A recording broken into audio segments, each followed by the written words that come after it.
2025. Woo! It has been a year. I would definitely say that this year has got it out of me. I don't know about y'all, but 2025 has really been a trying year for me in life and in business. And I've learned so many lessons, but today I'm going to be sharing with you 7 that I have learned the hard way that I want to share with you, along with some tips so that you don't have to go into the new year learning these lessons the way that I had to. Okay. I definitely feel like 2025 has humbled me in ways that I was not prepared for. 2025 has stretched me in the most uncomfortable ways in both life and business. Most of all, this year has elevated me. What I want to say before I jump into this is that the biggest thing I learned from this year is that it is truly, unfortunately, the hard times. It's the process, it's the pruning, it's the refining that elevates you into the most beautiful parts of your life. When life is lifing, we don't see it this way. When we're in uncomfortable life transitions, when we're having to be humbled and sometimes hit rock bottom, that is where we learn. That's where we grow. That's where we change. That's where we transform. But I will say, even though this year was extremely uncomfortable for me, that is what I needed. And if you had a really hard year, and you're upset about it, or you're just kind of like resentful about it, I want you to try to open up your mind and open up your heart to what this year was trying to show you. It's always trying to show us something. Pointing at something is just trying to get your attention. What I learned over the last couple of years is that life doesn't just have its way with us just because, just for fun. Usually, God is strategically behind all of these events in our lives and is working things out for our good, even if it does not feel good, okay? So just know, I didn't have a smooth year, okay? Things were really shaky. Things were really questionable, but through it all, I can definitely say I'm at a point right now as we transition into the new year that I know why I experienced the things that I did. And it's important to do that, because if you don't sit there and look at what happened and why it had to happen, you will go into the new year in victim mode. And that is not the healthiest way to go into a new year. You want to go into the new year with awareness, with self-awareness, with knowledge. Knowledge is our power. The more we know about ourselves, the more we can do for ourselves and in our lives and in our businesses. And the more that we do in those areas, the higher we can evolve. So if you're feeling stuck in this, oh, I'm gonna hold your hand while I say this, woe is me. Because trust me, my life was, this year, things were not peachy creamy. I wish they would have been, but it was not. I literally had to fight my way through this year. But I will say that I'm so glad it happened that way, because I'm going into 2026 a new and improved version of myself. And who I see today when I look in the mirror is a woman that I am so proud of. Someone asked me on Instagram the other day, what am I most proud of in 2025? And my answer is the strong-willed woman that I have become. Over this year, I have had to make some really hard decisions. And regardless of my circumstances, regardless of my feelings or my mood, I have been steadfast. I have, it's so easy that it's so easy to just go off course when you don't feel when you don't feel your best, and when your mood is off and you're in a rut and things aren't working out in your favor at that time. It's so easy to go off course. But this year I didn't. My friends will tell you, my family will tell you, even in times where people would be like, Jay, are you sure you okay? And maybe a part of it was fake it till you make it, but a huge part of it was my unwavering faith, my unwavering confidence in myself and who I am and who I've become over the last couple of years. I have made a commitment to myself to be steadfast and unshakable when it comes to creating the life that I want. And when you're creating the life that you want, it doesn't always come easy. In fact, it doesn't come easy. You're gonna have to work at it. You're gonna have to constantly work at it. This year, y'all, I was constantly going back to the drawing board to build systems, routines, rituals, habits that served me, because that's what it takes. It takes you having to fight for it. And if the life that you want is worth it, you will do what you have to do to fight for it. And a huge part of this year too is about self-awareness, and I'm going to get into that. But self-awareness, I had to know this year, even though I was steadfast and even though I was unshakable in the things that I believed in, my values and my confidence, I also had to know that there was going to be days where I rest and days where I fight, days where I am choosing to navigate a little bit more gently, and then days where I'm a pit bull. So you have to know when to lock in and when to rest. A lot of the times for me this year, the only way I could speed up was by slowing down. And the only way that I was able to gain that awareness was to spend time with myself, was to reflect, be in meditation and prayer, journaling, and learning what happens when I constantly go, go, go, go, go. What is the cost of me continuously going forward and not ever stopping to pause? What does it cost me? It costs a lot. When I'm constantly in go mode, it costs me my relationship and my presence with myself, with my son, with my family, with my creativity.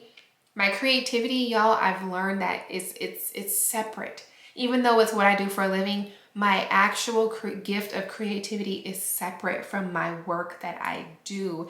And I wanted to protect that creativity by any means necessary this year. And in order for me to do that, I have to know myself. I have to know about my cycles, my habits, my rituals, just the things. And when I say cycles, I mean life cycles.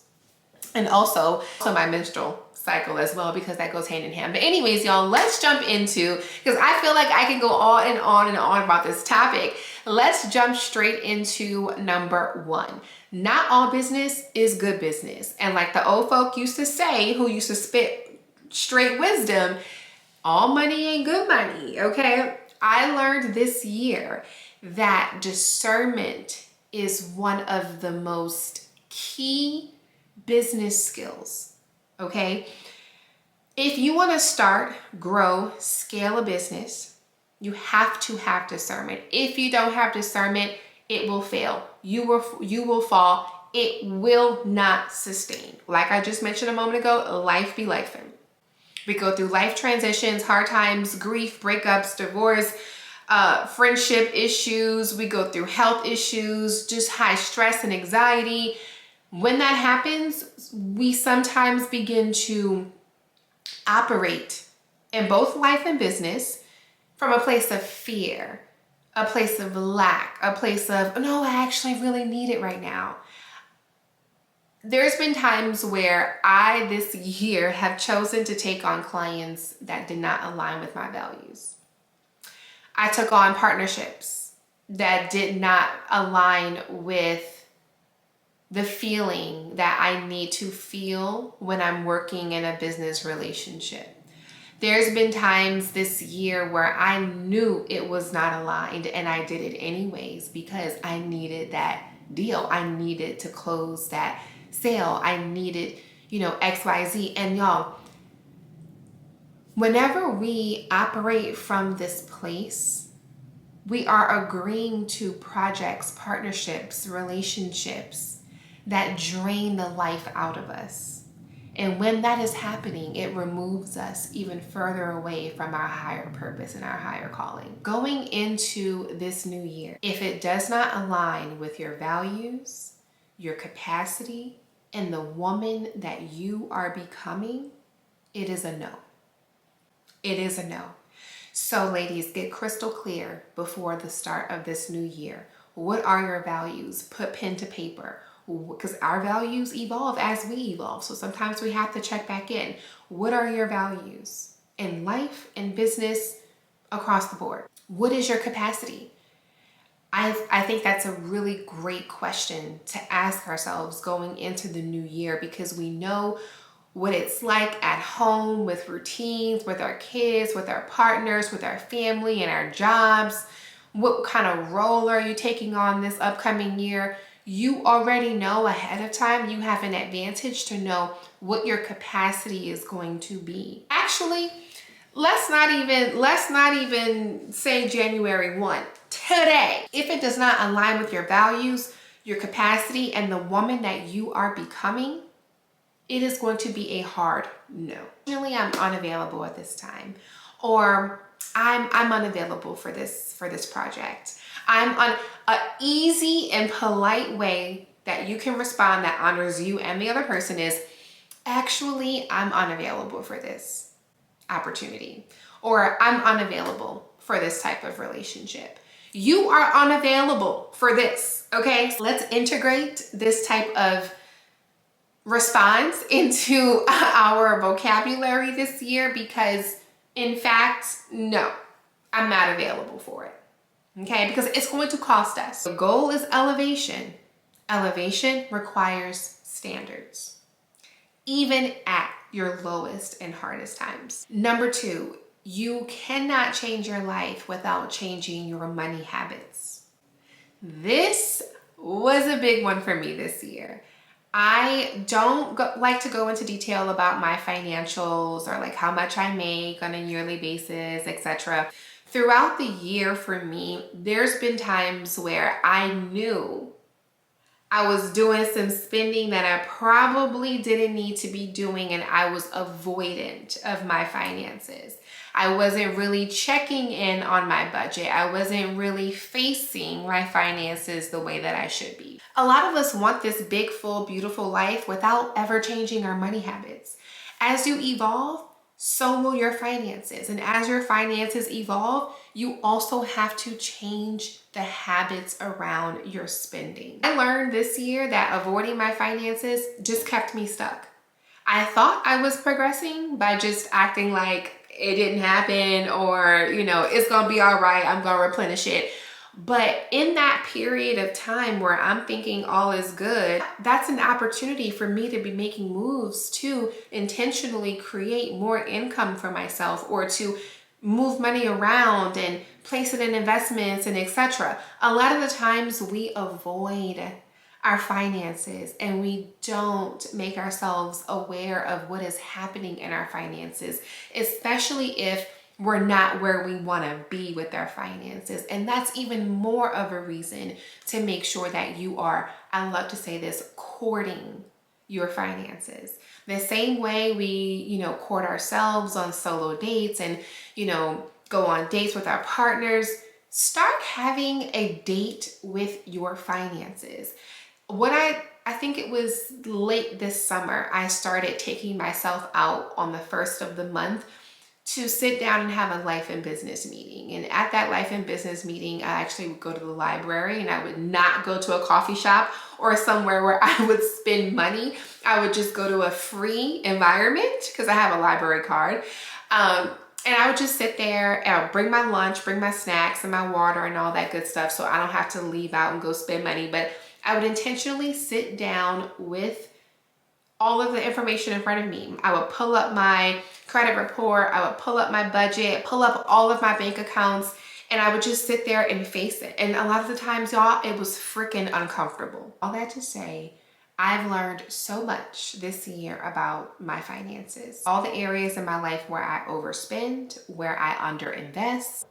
And with this information, I could use that to judge myself and judge my circumstances, but A wise woman, a wealthy woman will use that information to grow, will use that information as a catalyst to grow and evolve. Number 3, trying to make time for self-care leads to it never happening. This year, especially since becoming a mom and my business kind of evolving and stretching out, I have had to force myself out of the mindset of making time for self-care because it just was not possible. I was getting down on myself. I was actually kind of straying away from the things that made me feel good because I just did not, quote unquote, have the time.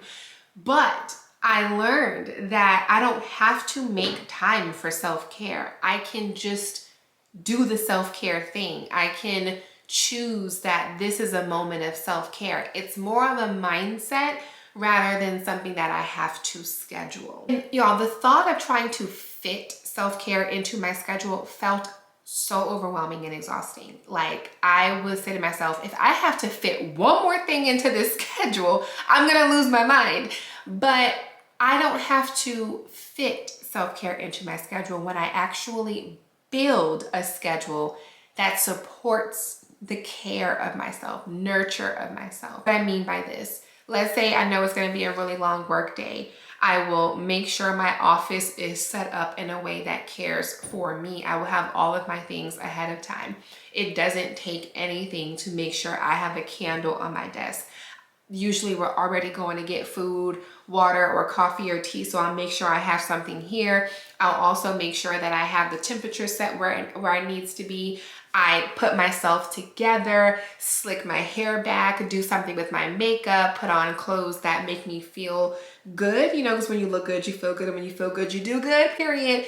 And then I also make sure that I have something to snack on that is a little bit healthy, right? So I'm not having to do things like cut into my budget and DoorDash a million times a day. Ladies, trust me, I get it. The schedules are tight as it is. So trying to fit self-care in already feels exhausting. That's why a lot of us, I hear women complain on coaching calls and in my comments, I don't have time for self-care. It's because we're trying to fit it in. Build your day around self-care. Instead of working, you know, if you're a work from home girly, instead of working at your desk, go work in the backyard, go work at a coffee shop, go to the library, it's free. Do things to make you feel good throughout the day. And when you do that, you don't have to just do like a crash session of self-care. Also in the evenings, I learned that instead of waiting for my son to go to sleep to have a moment to myself, I start while he's awake. When we get in the door from school pickup, I make sure he has a snack, do whatever, and then I go in my room, take off my clothes, put on something that makes me feel comfortable, but like a little sexy, and that automatically boosts my mood. Then I go into the kitchen or in the living room and do some house chores, get dinner started, and then I light a candle. I'll probably have some soft music playing because his cartoons are probably blasting. But at this point, y'all, I feel good. I don't have any main lights on because I'm not a main light girly. I'll have the windows open, and around this time, the sun is setting. I may even crack a window if it's not too cool and get some fresh air in. And y'all, this is me feeling cared for. If we are waiting for the perfect moment to self-care, it's never gonna come. You have to start leveraging the time that you already have. Number 4, speaking of home, decide the type of life that you want or the kind of woman that you wanna be, and make your home obey that vision. A lot of us are creating these big, full, abundant lives for ourselves, but our home does not fit that version of us. A lot of the times, the way our kitchen is set up, our closet, the way our clothes are not organized, our office space is cluttered, it's a mess. 2026 has to be the year of you aligning your home with the way that you want to feel, live, and just show up in this world. Think about it like this. Your home is either a direct reflection of your glow up or an outdated version of you. Which one do you want it to reflect? Clutter, outdated systems, disorganization.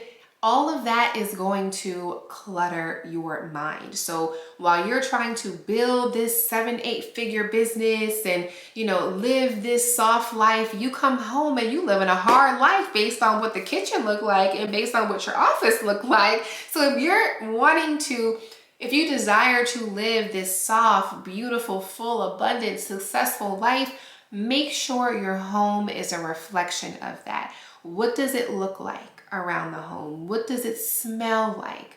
What types of things do you taste around the house? Is it tea? Is it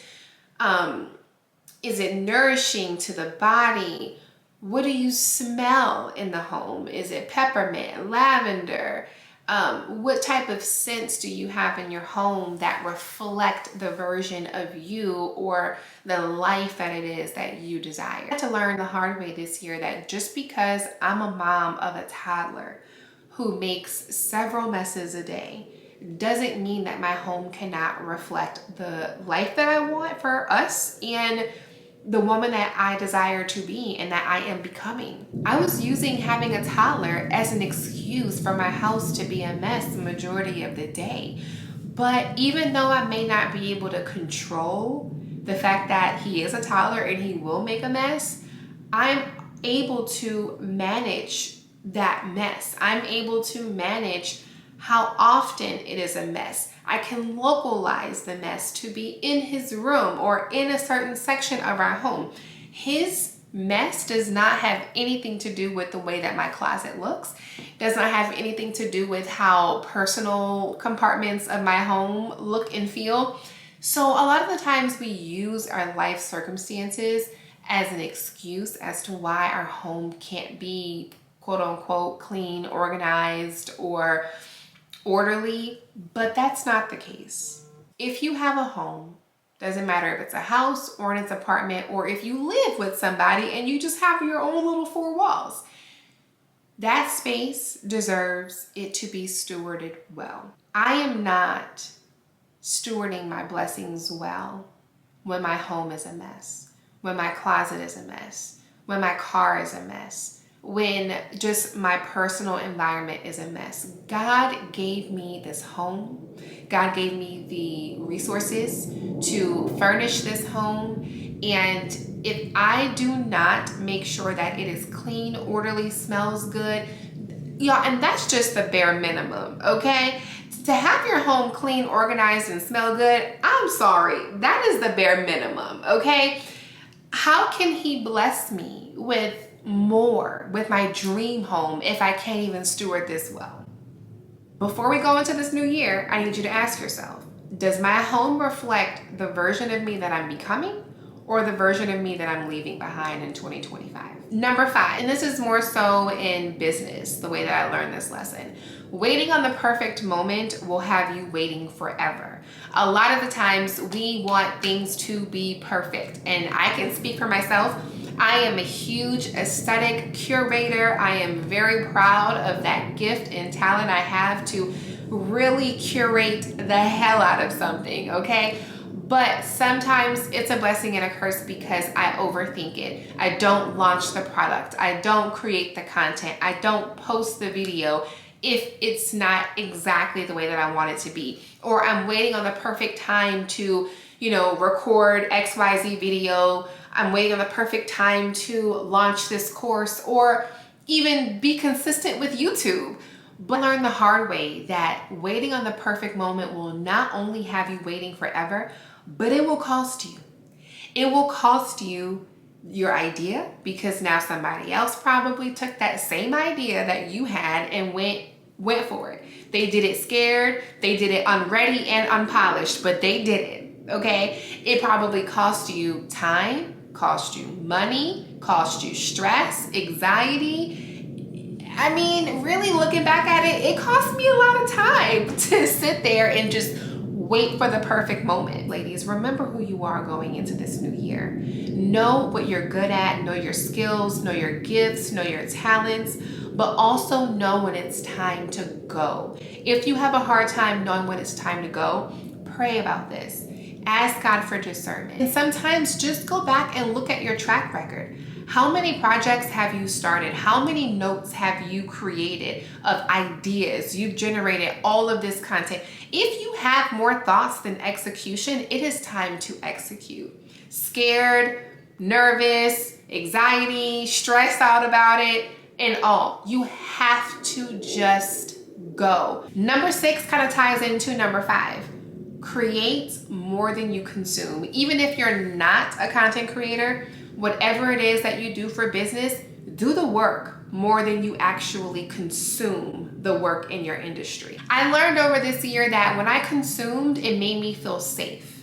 And what I mean by safe, I felt comfortable. I felt like I was feeding myself the knowledge, the resources that I needed to kind of make me confident in my skills. But I was doing that to a fault. I was doing that to a point of never actually executing. When I was consuming over and over and over, like I would log into the app or I would log into my computer and just consume, it made me feel like I was making progress because I had all these inspiration folders, I had all of these different idea lists and etc. But really, it was that progress that I thought I was making was an illusion. I was not actually making momentum. The needle wasn't moving. My notes list was growing, yes. I need you to know is that some of your biggest milestones, breakthroughs, accomplishments will not be whenever somebody is clapping for you. It's not going to be when you get all of the likes or all of the reshares or get all of these sales from your product. Your biggest breakthrough comes in silence. It comes when your heart is racing and you're not quite sure if you said the right thing, but you posted it anyway, and now the thing goes from loading to now posted. That is your breakthrough, to know that yes, I had the idea, I thought about it, I curated it, I did my best, and I posted it. That is your breakthrough. And that's what's going to continue to build your confidence. But that has to happen with consistency. And that's what I had to learn. I would have those silent breakthroughs of like, boom, okay, boom, I did it. But then I would kind of fall off and just have these like extended breaks where I'm not doing it anymore. It has to come with consistency. Number 7, last but not least, your identity of who you are has to match the life that you're calling in for yourself. You can do vision boards, you can manifest, you can set goals, intentions, and do all the things. But nothing will change unless you change. And I had to learn this the hard way this year because I was the type of person to set these intentions. And, you know, for me, honestly, what I think it was, I was so used to a certain level of my life and of my career. And yes, I had this expectation of leaping into, gosh, those airplanes are so loud. Sorry, y'all. I did have this expectation of one day leaping into this next chapter of my life, but I feel like I was just so on autopilot that my life was moving and changing and evolving and I wasn't. And for me, that's what happens when I have so much on my plate. I'm a businesswoman and mom to the resume now. And it's sometimes it can be so much that I just was going on this hamster wheel. And I had to have a hard moment with myself to say, Jade, yes, your life has changed. You do have a lot more on your plate now, but you have to still make sure that you are aligning who you want to be, the life that you want for you and your son. Yes, you may have all these new things to your plate, but you have to make sure that who you are essentially is still aligning to the life that you desire. And a light bulb went off and I started asking myself these hard questions about how I speak to myself, how I treat myself, the things that I do for myself, how I show up in the world when things are not running smoothly. How am I responding in my life when things are not going well? The commitments and the routines I hold myself to. All of those things I had to answer to myself. And if it's not constantly evolving with my life, then what is it all for? Biggest aha moment I had this year was that elevation is in fact an identity shift. When you start shifting your identity, that's when your life begins to elevate, because it's not just surface level of, oh, how I'm dressing and how I'm talking to myself and all of these things. No, all of those small actions and habits lead up to you making bigger decisions and having to decide on life-changing things for yourself. So just know, it's not just the small little habits and rituals throughout the day. All of those things add up. And when they add up, it shapes your decision making, it shapes your values, it shapes how you navigate through life. Just know, when you finally decide to upgrade your habits and your standards, your life has no choice but to align and obey. When you don't upgrade your standards and your habits, your life will reflect that as well. So ladies, these are just only a few things that I learned this year, but these were my biggest lessons that literally changed the trajectory of my life and my business. So just know, if you're watching this before January 1, you don't have to wait until then to start making some changes. Start right now. Like I mentioned, if you're waiting on the perfect time, you will be waiting forever. I love you all. If you are new here and you enjoy this, make sure you subscribe, and I will see you all in the next video.